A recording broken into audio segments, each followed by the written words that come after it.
ginagawa mo dito? Bahay ko pa rin to, Via. Was. I thought I already made that very clear. Hindi ka na nakatira dito. Bakit? Ha? Bakit kay Bel ka gumaganti? Bakit dinadamay mo si Bel? Bitawan mo nga! Hindi! Sagutin mo ang tanong ko. Bakit mo binenta ang anak ko? Bakit? Para sasaktan ako! Bakit, ha? Hindi ba niya deserve na masira ang buhay niya? Dahil sinira mo rin ang buhay ko!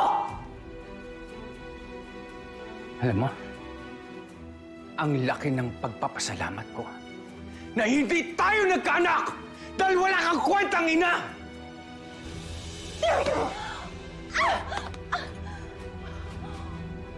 Paano mo ka magsaktan ako? Napakawalang niya mo, Via.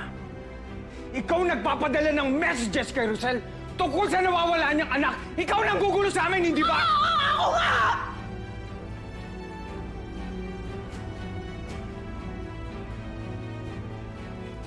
Pero alam mo, Chris, hindi ako ang pinakamalaking manluloko dito. You stand there pretending like you're the victim. When in reality, hinahayaan mong mabaliw si Rosel sa kakahanap sa anak niya. Kahit na alam mo ang totoo. Kahit na alam mo kung nasaan siya. Alam mo kung bakit nawala ang anak ni Rosel sa kanya. Because you made it happen! You manipulated everyone, Chris. Me? Pati ang papa ko. And now, Rosel.